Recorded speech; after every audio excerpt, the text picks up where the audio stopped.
In the history of nations, we always find a pattern that repeats itself. A pattern that does not rely on military invasion or defeat on the battlefield, but is more like an internal disease, an economic virus that affects every great power after it reaches the peak of it. The same story repeats itself every time with precision. The Spanish Empire, which owned half of the world's gold and silver, declared bankruptcy in just 80 years. The British Empire, where the sun never set on its territories, transformed into a former empire in less than 40 years. The Soviet Union, a powerful nuclear force, disappeared from existence in just 900 days. In less than 3 years, 3 great powers faced complete collapses, all following the same steps. Today's global scene shows that the United States is also on the same path. But before we start, if you are new to the channel, don't forget to subscribe and activate to receive our videos as soon as they are released. Trust. Its cornerstone was its currency, the Roman dinar, which was introduced in 211 BC.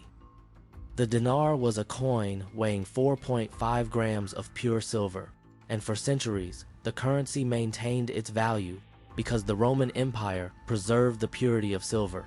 When you held a dinar, you knew you were holding real silver.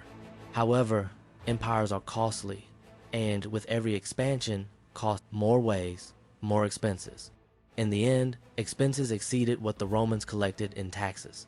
Therefore, every failed empire resorts to devaluing its currency. The first to start this game was Emperor Nero in 60 BC. Nero needed to finance his lavish lifestyle and military campaigns, so he ordered a reduction in the silver content of the dinar from 100% to 90%.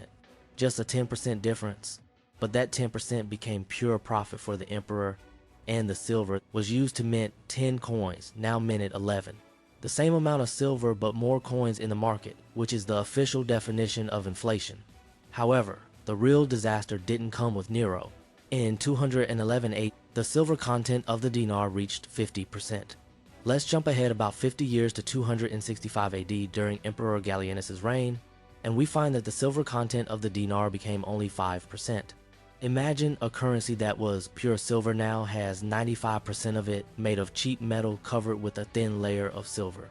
Stopped selling their food for coins. They started demanding barter, and even the army refused to fight unless they were paid in gold, because these silver coins were no longer worth any. The collapse was a self-destruction of the empire. When the currency died, the empire died with it. In 476, the Western Roman Empire officially fell, not because the Germanic tribes were stronger, but because Rome could no longer pay its army. After 12 centuries, history repeated itself again, but this time in Spain during its golden age in the 16th century. After the discovery of the Americas, Spain controlled the richest lands in the world. They discovered the Cerro Rico mountain in present-day Bolivia. This mountain was the largest silver deposit ever discovered in history for a century. This mountain produced almost half of the world's silver. Ships laden with silver crossed the Atlantic, filling the Spanish treasury with an uncountable fortune. The Spanish silver dollar became the first true global currency from Europe to Asia, and everyone trusted it because it made Spain the richest and most powerful empire on earth.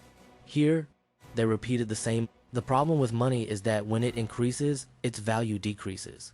When Spain flooded Europe with silver, prices rose. What used to cost 1 silver coin in 1500 now costs 10 in 1600, a clear explanation of inflation. Worse than that, Spain was not producing anything. They were, in quotes, extracting and stealing wealth from the colonies and spending it on wars, palaces, and luxury goods imported from other countries like France and England. By the late 16th century, the Spanish kings were drowning in debt. King Philip II, when he took power, inherited massive debts, and instead of cutting expenses to balance the budget, he borrowed even more. When the debts became impossible to repay, in 1557, he declared bankruptcy, marking the first bankruptcy of a state in modern history. However, the last. Spain declared bankruptcy again in 1560, just 3 years later, and a third time in 1575, and a fourth time in 15. This was despite the fact that they controlled half of the world's silver production. The government devalued the currency by mixing it with copper, and by the 17th century, Spain was in complete collapse. The state that once owned the wealth of the entire world went bankrupt due to spending and debts. Let's jump forward 300 years to the empire that surpassed Rome and Spain as well, the British Empire at the height of its glory in 1922. The British Empire ruled a quarter of the world's population and a quarter of the land area on Earth. The pound sterling was the global reserve currency. Over 60% of global trade was conducted in pound sterling, which was backed by gold, creating trust, stability, and power. But like all empires, Britain built this empire on debts, government bonds, to finance wars, colonies, and infrastructure everywhere. As long as the pound maintained its value, the system worked. But then World War I broke out in 1914. The British national debt was 650 million pounds sterling. But after 4 years of war, in 1919, the debt reached over 7 million pounds sterling, a tenfold increase. To finance the war, Britain borrowed from everywhere, especially from the United States, and the war forced Britain to abandon the gold standard. They remained tied to gold while printing money. Thus, the pound became a fiat currency, supported only by a promise from the British government. After the war, when they tried to return, the decision was catastrophic. The pound was valued much higher than its actual value, and because of this, in 1931, they had to abandon the gold standard again, this time forever. In one night, the pound sterling lost 25% of its value, and the critical blow came after World War II. Britain entered the war drowning in debt, and by 1945, the had reached 270% of GDP. After the global financial system was redesigned in 1944, the US dollar replaced the pound sterling as the world's reserve currency. When Britain tried to maintain its status, it was too late. And what happened next was a slow collapse in 1947, the surrender of India in 1956, Egypt nationalizing the Suez Canal, and another colony gaining independence, not because another power occupied them, but because Britain could no longer bear the costs. That ruled a quarter of the world lost everything, not through military defeat, but through debts and currency collapse. The latest example of this collapse pattern is the Soviet Union after World War II. The Soviet Union emerged as a nuclear superpower, dominating all of Eastern Europe and competing with America in everything. For 45 years, they believed that communism was the future and would completely bury capitalism, but under the table, the economy was dying. The first phase of the pattern was very clear: unilateral military expansion. The Soviet Union spent 15% to 20% of its GDP on the military, 3 times what America spent. The cost was very heavy on an economy that was small compared to the American economy. The second phase was economic stagnation. The Soviet economy stopped growing completely in the 1970s. Oil revenues were what kept it alive, but other than that, nothing was working. Factories became inefficient, farms failed, and technology lagged. The country with the best agricultural land in the world was importing grain to feed its people. Then came the phase of currency collapse. The Soviet ruble even the Soviet citizens themselves did not trust it, and the government was forced to buy goods with gold and oil because no one wanted to accept rubles. But in 1985, oil prices fell, and gold reserves began to dwindle, leading to the fall of the Berlin Wall 4 years later in 1989, and all Eastern European countries gained independence in just 1 year. The Soviets couldn't do anything because it was bankrupt. And just 900 days later, on the 26th of December 1991, the Soviet Union. No war, no invasion, nothing, just an internal economic explosion. Now that we've established all this, let's move on to America. America is not just following the same path, it is taking a big leap forward. Let's start with the first phase, which is unilateral military expansion. And the numbers here speak for themselves. America has more than 750 military bases in 80 different countries, with its forces deployed in 150 countries around the world, defending Europe as part of NATO, defending Japan, South Korea, and the Philippines are simultaneously fighting in the Middle East while also facing China and Russia. The annual defense budget is $850 billion, more than the combined budgets of the next 10 countries, meaning the countries from 2nd to 11th place spend less than what America spends. This is not enough. The US Army is struggling with recruitment rates that are plummeting, and the more dangerous issue is that America has commitments it likely won't be able to meet. If we assume that China decides to invade Taiwan, or Russia puts more pressure on NATO's borders, or Iran closes the Arabian Gulf, how will America respond to all this?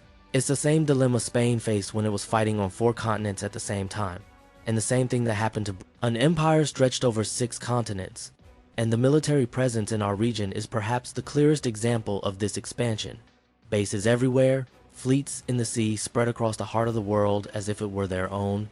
And the first phase of the pattern, according to the evidence before us, has been. After seeing how America fulfilled the condition of the first phase, which is military expansion, let's open the file on the second and third phases, which are currency devaluation and the debt spiral. The story begins on the 15th of August 1971, when then President Nixon was backed by gold, with every $35 convertible into gold. But to finance the Vietnam War, Great Society programs, and their imperial costs, they continued to issue many more dollars. When France noticed what was happening and demanded their gold held by America, Nixon said, "No more gold, we've canceled it." From that moment, the dollar became just a piece of paper, like the Roman dinar mixed with copper, and like the British pound after it left the gold standard, its value no longer came from a real asset, whether silver or gold.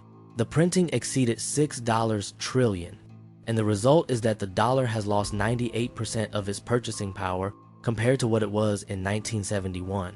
After the completion of the second phase, we enter the third phase, which is the inevitable result of this printing: the debt spiral.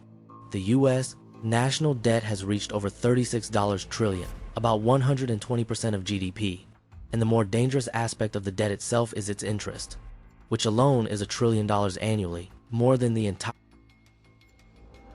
To pay the interest on the debt, and this is the literal definition of a debt spiral, Spain went bankrupt 4 times. Britain borrowed until its empire collapsed.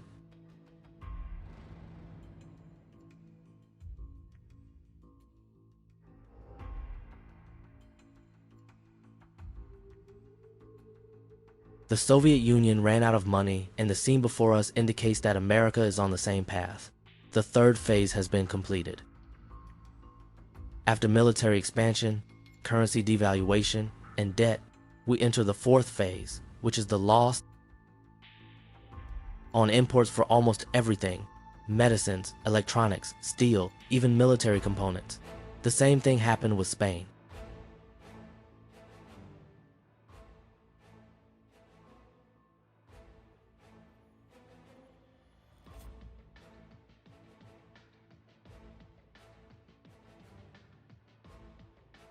When silver flooded in, they stopped producing anything because they could import food instead of growing it, and they could buy ships instead of building them. When America will be in real trouble. The fourth phase has been completed.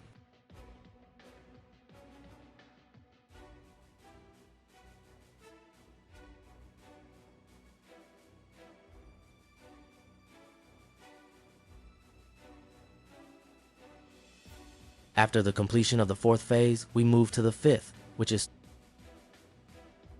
every year fertility rates are declining. Political division is at its peak. America is internally divided. Society is split into tribes, each tribe living in its own media bubble.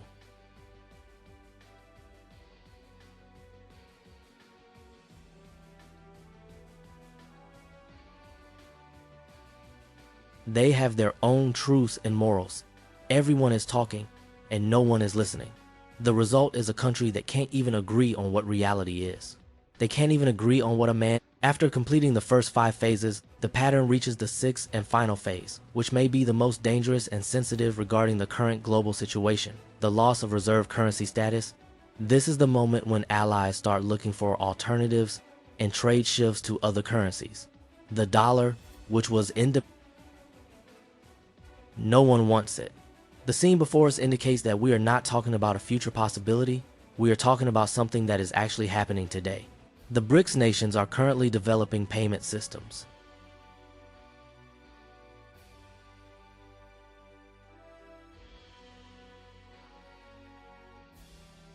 And alternatives to the dollar. Central banks worldwide are buying gold in massive quantities, and the most important thing that directly affects our region is The world is already building an economic infrastructure for a post-America world, a world that will be multi-currency, with no single currency dominating the entire world. Every ounce of gold bought by a central bank is a new nail in the coffin of dollar dominance. We explain this topic in detail in the episode about the gold struggle. You can find it on the channel. Thus, the sixth phase, according to the current scene, has indeed begun. After we have seen the evidence of America's passage through the 6 phases of collapse, the question that arises now, what will happen next? What will happen next is the collapse itself. History presents us with 3 possible endings. The first is a controlled decline, like what Britain experienced. They lost their empire, lost their currency status, faced horrific inflation, but the cycle itself remained and adapted to a chaotic collapse like Rome, where the currency loses its value completely, the government loses control, and the empire completely disintegrates. The third ending is a restructuring of the global financial system. A new financial system will emerge to dominate the existing world system, and this is what China and Russia are trying to do right now. But the problem this time is that the world is now interconnected. In the past, the effects were largely regional, but this time the whole world will be caught up in what is called the Greek, who noted that when a rising power like China threatens a dominant power like America, war becomes almost inevitable. 12 times out of the last 16 times, the result was open war. And since China is now trying with all its might to regain its historical status as a central power, this places it on a direct collision course with America. So is it really possible for a war to break out between them one day or not? The pattern suggests that the end is coming, and the remaining question is not whether it could collapse or not, but when will the end of America be? That's it, we finished. Who made it this far? All of you who reached this point are the coolest people. Please give us a like before you leave so we know. And don't forget, if you have any suggestions for an episode, write them in the comments. Peace. Translation by Nancy Konkar.